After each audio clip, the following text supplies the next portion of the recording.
Hi everybody, Kenny here. I wanted to take this opportunity to sort of narrate this race restart from the Saturday race at the US Endurance Championship down at COTA. I've never done this before. Sit here and actually talk over while I'm watching the video just to kind of explain what I'm going through in my mind, how I'm prepping the car, how I'm approaching this really tricky situation here that we wound up in at the end of the race on Saturday. So there was an extended full course yellow, maybe 5 or 6 laps worth, that actually led into the session being red flagged with about 40 minutes to go. And so we were just sat there for about 15 minutes, about right here, about turn 13, 14, 15. So the tires were getting cold, the brakes were getting cold. It was raining on the track, and there were no cars on the track running around to disperse the water. So I knew it was going to be tricky. I knew I was going to have to work here on these warm-up laps to get the tires up to temperature, the brakes up to temperature, try to feel out a little bit of the grip if I can, just so that I am as ready as I can be. Because coming into this here, I had actually never, you see I'm just getting a little squirrely there, I'd never actually driven this car in the rain much. I'd driven it in a light sprinkle and things like that, but never had to use the wipers like I am here. And really variable sort of rain conditions as well. It was real heavy in certain parts of the track and not as bad in other parts of the track. So yeah, coming into a tricky situation here, just trying to feel things out. We're at the end of the race. As you can see here, there's only about 25 minutes left until the checkered flag. At this point, we had already there we go, green flag, now we're racing. At this point, the team had brought the car from P36 on the grid to, I think we're running 9th or 10th now. So a lot of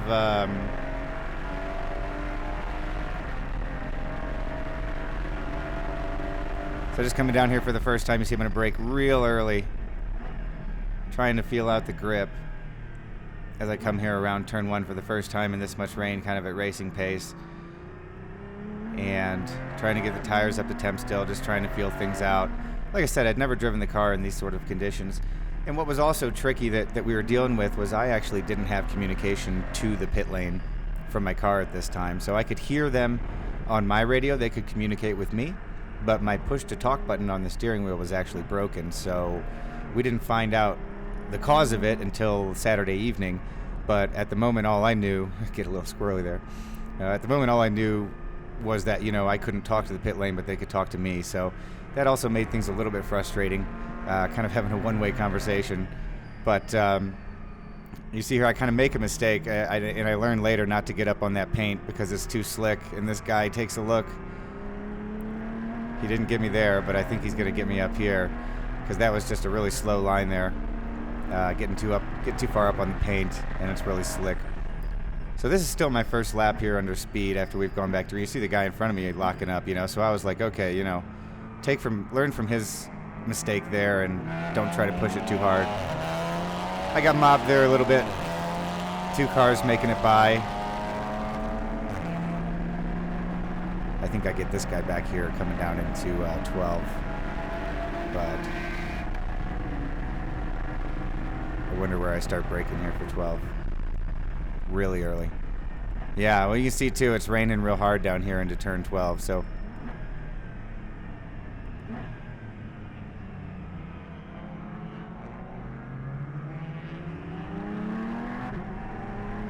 racetracks are big facilities. You're going to have different weather on different parts of the track, if you can believe it. So, even right here, it's not raining as hard as it was right over there when I just went into 12.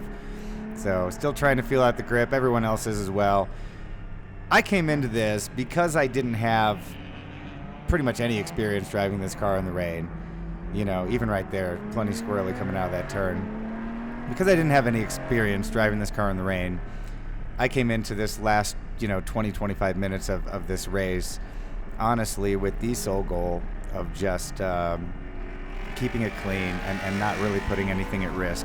We had done so well as a team on Saturday to begin with, that the last thing I wanted to do was make a monster mistake in the last 20 minutes in conditions that I knew I wasn't comfortable with. that would hurt the team and hurt the team's results. So at this point, I'm not going to say it's parade laps, but I'm not fighting anybody. I'm also not really sort of seeking out the wet line.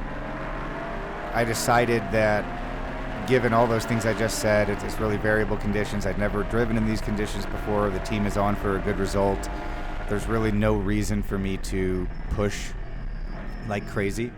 So part of endurance racing is knowing when the reward is worth the risk, and in these last 20 minutes here, the reward certainly wasn't worth the risk. We had basically done all the work we were going to do up to this point, and it was my job to bring the car home safely. So being a little cautious there around the outside of turn 2. At least I get by that guy, kind of squeeze in here behind the Miata. Miatas are quicker in the turns than you think. They're light, and they're on the same sort of treadwear compound that we've got on our cars, so you can see them there even pulling a little bit of a gap in these turns. But the whole last 20 minutes here, the weather was really variable. So you can see there's hardly any rain on my windshield right now, but I bet when we get back to turn 12, it's going to be raining hard again. Or it will be raining one lap and then not the next lap. And here I go making the mistake again of getting up on that paint. It really slowed me down and just got mobbed by the Audi TCR there. Got a rough run out of there as well. So I think I'm learning, avoid the painted surfaces at least, especially on the inside of that turn, because you're not going to find the grip there in the rain. So I'm getting a little bit more comfortable, taking the brake in a little bit deeper. You see I just caught up there to the ACI Porsche in front of me there, the green and white one. So starting to feel it out a little bit.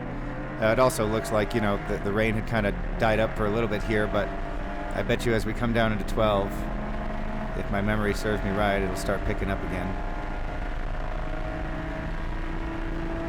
Yeah, and there it is. There's the rain picking up again.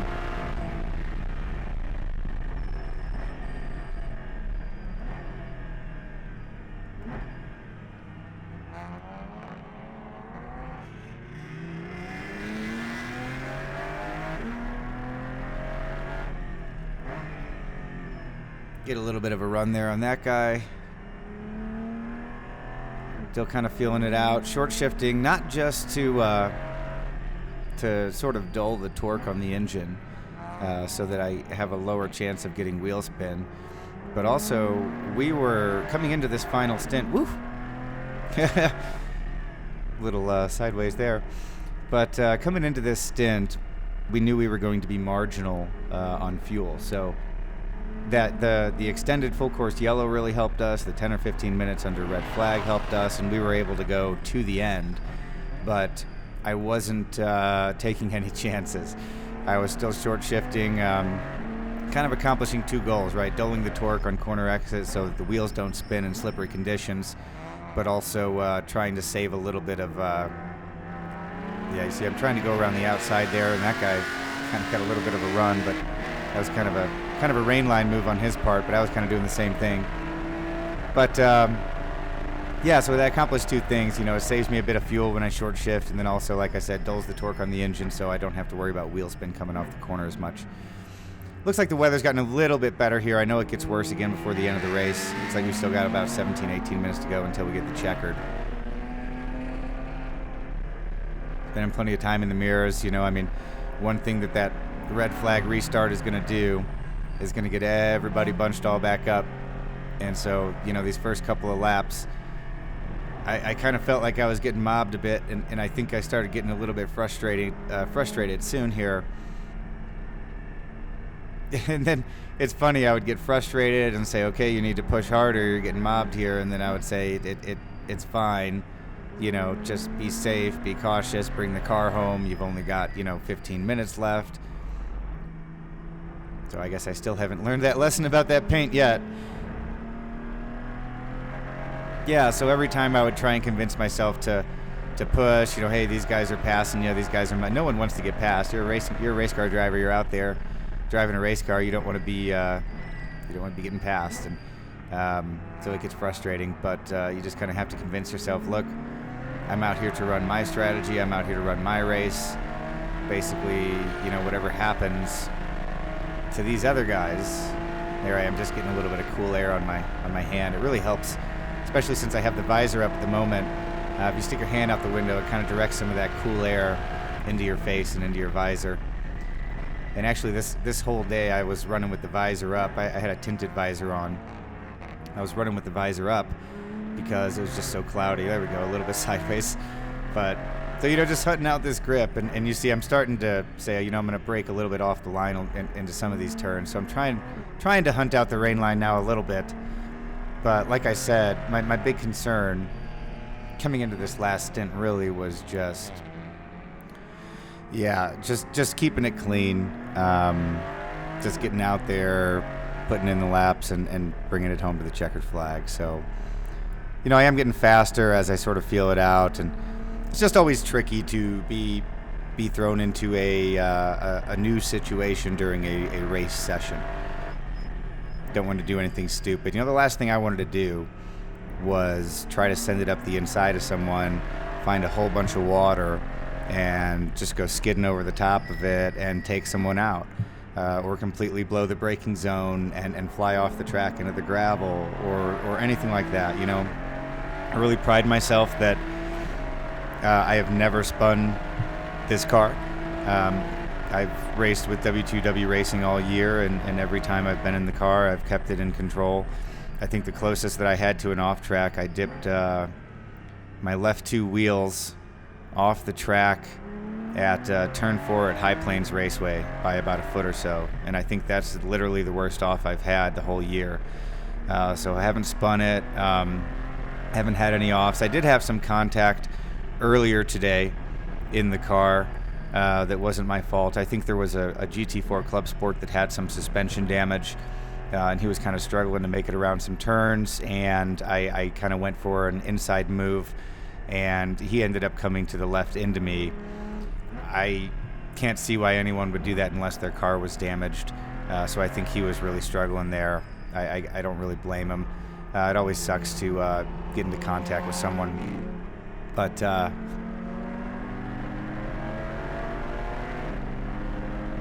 I pride myself on car control and not overstepping the limits. One thing that I really, really love that I taught, and that was ingrained to me from day one. So my first racing school was at Allenberg School of Racing out at Laguna Seca in Monterey, California. And Alan and his crew are just top-notch and fantastic. And on day one, during our first driver's meeting, he comes in and he says, you don't have to spin the car to find the limit. And in fact, if you spin the car, you're not learning any information. All you're learning is that you went over the limit. You're not learning anything about where the limit is. And there's a lot of new race drivers or people who are interested in racing or track days or HPDEs or whatever it is, even karting, that get behind the wheel. And, maybe their first lap is, at 60, 70, 80%. And then they go, okay, I'm going to send it, I'm going to find the limit. And their next lap's at 117% and they spin it off the track. Well, all they learned was that 80% was slow and 117% caused them to go off the track. They didn't learn anything about what the car or cart or whatever they're in. They didn't learn anything about what that feels like at 96%, 97%, 101%. What does it feel like as the grip is going, as the car is telling you the grip is going, and as your ass feels the rear end step out? So just an unsolicited tip, if you're new to racing or interested in performance driving or anything like that, focus on not being a zero. Everyone, kind of has dreams of being Michael Schumacher or Lewis Hamilton, going out there and being a world champion or whatever it is, but you don't get to that point by just forcing the issue. Racing is a lifelong learning process. I think if I ever feel like I have learned everything there is to learn about racing, I should probably get out of the car, because that's when things are going to get dangerous. I think you always have to keep an open mind. In this situation here, I'm feeling out grip. I'm feeling out this car in front of me. Can I get by him? It looks like I'm a little faster in certain spots of the track. But then again, on a track with variable conditions like this, you try to go around the outside or the inside or whatever it is. You could find a whole bunch of water or a whole bunch of marbles or something like that. Yeah, kind of getting a little mobbed here. I'm not too happy about that, I'm sure. But you've got to keep that mindset, right? You can't just go out there, and I've even done the meme of, right, oh, there we go. He just got pushed a little wide. So I got a little help there by the Corvette. Made it past the ACI Porsche. Trying to hunt for some grip, but it's tough.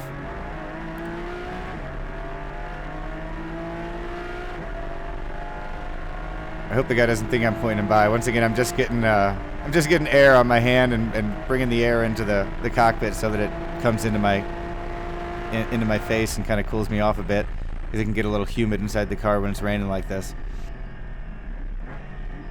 But yeah, don't go out there and everyone wants to post the meme, send it. But you don't want to send it into a wall, right? Send it under the constraint of not crashing and not spinning and not doing something stupid. Basically, do the best you can do while not crashing the car or spinning or dipping wheels off and tires off, and especially in endurance racing, because that's where you get into trouble. That's where you damage the car and spend time in the garage, or you get penalties or other things like that. So it's just really important. More so even really than pace. I mean, you want to have a solid pace, you want to have a consistent pace, but you want to stay out of trouble. You just want to avoid unnecessary pit stops, unnecessary driver changes, unnecessary whatever it is. Things that, every time you do something like that, there's a small amount of risk. Every time you really take a curb, still feeling out the grip. Every time you take a curb really aggressively, you put wear and tear on the tires and on the wheel and on the suspension, and these races are long. This race that we're watching here on Saturday was, an 8-hour race, and you're not going to win it in the first lap, but you can sure lose it, and that's kind of a meme in and of itself. But if there's ever a truer meme, I have yet to find it, because that's one of those things that every racing instructor will tell you. And you hear it so much that you almost don't listen to it. But you should, because it's tremendous advice. It's what you need to hear. In order to finish first you must finish, and that means keeping the car safe, keeping it clean, not damaging it, not burning too much fuel, not making enemies on track. You don't want someone being pissed off and driving really hard around you. I mean, it can happen, but maybe avoid that if you can. Just, I'm out here driving my race, basically. I came into this final 26 minutes. I had a plan. Bring the car home. Take the checkered flag. These are really tricky conditions. I've never driven in these conditions before. We've already done fantastic. We took it from 36th up to like 9th or 8th or wherever we are right now. And that's that. I don't need to get more. I just need to protect what I have at this point. And there's me being a little. I shouldn't have given him a warning. Yeah, but there was a car right there on the left, so that was unsafe. You can say let him go and call it in, and he'll get a penalty. First of all, I actually didn't, as I mentioned. I can't talk to the crew, so I couldn't have even called that in if I wanted to. Now we could have taken the video to the stewards afterwards. But at that point, I was more concerned for the car that was on the side of the road, because that guy was passing me on the left-hand side. On the side, he was trying to, at least, when there was that stopped car on the left and the yellow flag there. So that's why I stuck the hand out the way. Usually I'd let them do whatever they do, and we'll take the video to the stewards and get a penalty for the car if they pass us under yellow. But yeah, I wasn't too happy that he didn't see the yellow flag there, especially with the car on the left-hand side. Racing's kind of dangerous enough as it is, and there's just no reason to take unnecessary risk. I always hope that my fellow competitors and drivers, think the same. If there's a car off on the side of the road, or if there's an EV there, don't buzz it, leave them the space. Don't be aggressive especially around emergency vehicles and tow trucks and things like that. Or if you got a car on the side of the road, leave them the berth. Certainly if there's a yellow, don't pass. Certainly don't pass on the side the incident's on, like that guy was just about to do. But he backed out of it, so good on him. But yeah, these are all the things that happen out there. I mean, little things like that just catch you off guard, and you're kind of just like, what are you doing, dude? Don't do that. But anyways, still raining here. I actually think that guy behind me is for position. I think that's the number 52 Tangerine Associates. So I don't remember my radio calling me and letting me know that that car behind me was for position. They probably did, and I was probably just occupied doing some other things, and it didn't really click. So I would have probably fought him a little harder, maybe. I don't remember. Like I said, I don't remember him telling me. But by the same token, you know, I'm focused here on running my race. Like, if someone wants to be real aggressive in the last, I mean, we got 6 minutes left in the race. If someone wants to be really aggressive in the last 6 minutes of the race, boy, apparently I never learned about that grip on the inside there. Maybe like the last lap or something. That's a little too long for me to learn that. But yeah, I'm just running my race. You know, I know that we've got, you know, probably 2 or 3 laps left. We've still got this yellow down the back straight. We still got that. They're just going to leave that car sitting on the left until the race is over at this point, because there's only, you know, a handful of laps left, not even 2-3 laps left. So certainly at this point, 5 minutes left. You know, it's starting to rain. The rain's starting to pick up again. Having to use my wipers a lot more here on the back straight. So, you know, they're calling me with how much time is left. I probably get a call here soon with 5 minutes. And, you know, I just said, hey, you know, I'm going to run my race, and I'm just going to try and bring it home at the end of the race, bring it home safe, clean. We've already done so well. So, yeah, that's a bit of how I approached this situation. It was tricky because it was red flags, and the tires and the brakes were cold. And another thing, actually, I didn't mention, my dash had been yelling at me. You can see actually right now it's yelling at me. Well, it was yelling at me about refill coolant. There it goes. I'd actually talked to the team about that. They said just send it, just ignore that and send it. So, but it would pop up every now and then with a warning that my front right tire was really, really low on pressure. And it was doing that even before the session was red flagged and the long extended full course yellow before that. Now, I thought it might have been a sensor error or something like that, because the front right of the car felt fine. And the dash was like yelling at me saying that my front right tire was like 17 PSI lower than it should have been. And yeah, you can see it's actually getting a little bit more slick out there. The rain's really starting to come down. So last 4 minutes, I'm going to pull it in, be a little more cautious. But so I thought maybe my right tire was really low on pressure. And the last thing you want to do is have an extended full course yellow in cold, rainy conditions, and then a red flag where you're sitting there for 10-15 minutes and your brakes and tires are just getting extremely cold. You know, and then go 140 miles an hour down the back straight on a tire that might be, you know, kind of on its last leg. But I thought it had felt fine. Usually if the tire was as low as it had said it was, I would have felt it, you know, and I turned to the left, the tire on the front right would have kind of been rolling over itself, and it wouldn't have had the strength on the sidewall to support turn in and things like that. I would have felt it getting worse on the front right of the car. And so when I was sat there during the red flag, I debated, you know, look, we're sitting here for 15 minutes. If that tire really is really low on pressure, I'm certain that it's gone down quite a bit by now. And if I had a radio, I might have asked the team if they thought it was worth putting a new tire on the front right. But I didn't. I couldn't talk to the team. I could only hear what they were saying because my push-to-talk button was broken. So I decided it certainly wasn't worth it to come in, because by the time I had come in, parked the car, and explained what the situation was and told them, look, I need a new front right wheel and tire. And then by the time they got it on there and I got out of the pit lane, it probably would have been 4 or 5 minutes, maybe 3, which is already too long, especially at the end of the race like this. And yeah, I just figured, you know, the speeds were going to be slower because it's going to be rainy. And to me, the front right didn't really feel like it was actually low on pressure.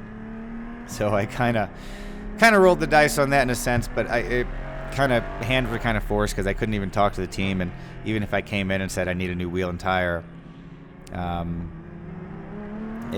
we would have lost a couple positions easily doing that. So I think this guy actually gets me right here. Yeah, I kind of left the door open. Yep, that's for position. That's the Tangerine Associates number 52 BMW.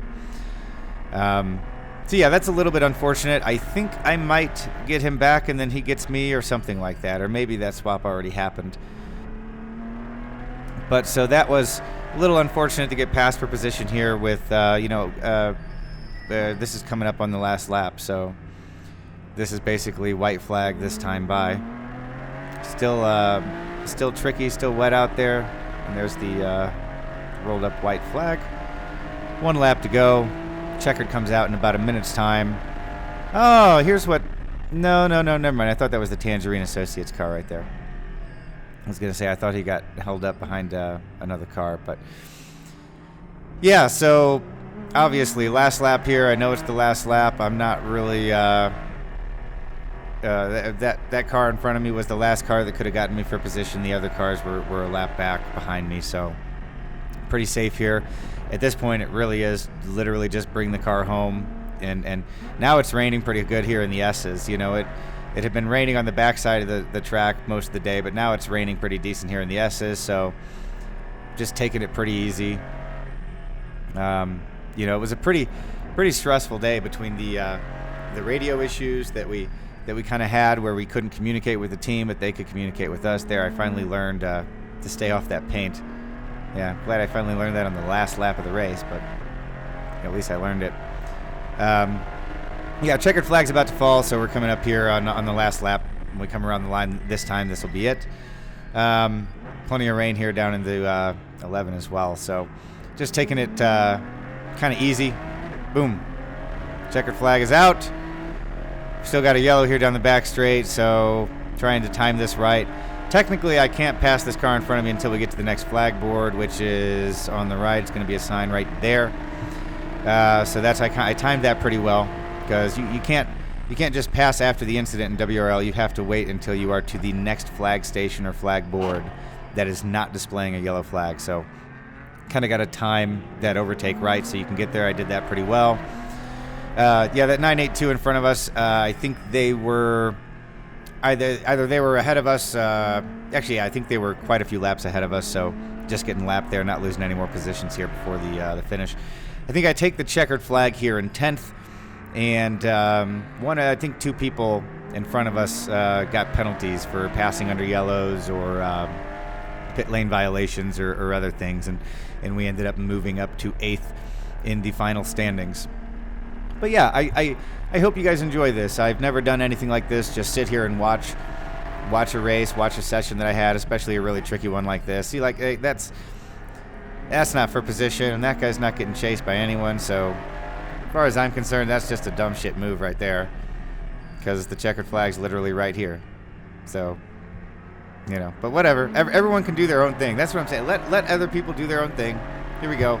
I even decided, and it's too wet, I was just so happy the race was over, I wasn't going to buzz the pit wall or nothing. I'm just going to drive down there, give them the thumbs up. And now's the favorite part of the race. Now's where you get to drive around going real slow and waving to all the marshals and corner workers that made the race possible. So, hope you enjoyed me taking the time to narrate this crazy kind of last 30 minutes of the race on Saturday for the United States Endurance Championship at Circuit of the Americas. Giving the flag workers a little bit of a wave. Always the best time of a race. But thank you for joining me, and I hope that you really enjoyed this. If you did enjoy this, leave a comment, and I'll try to do something like this again in the future.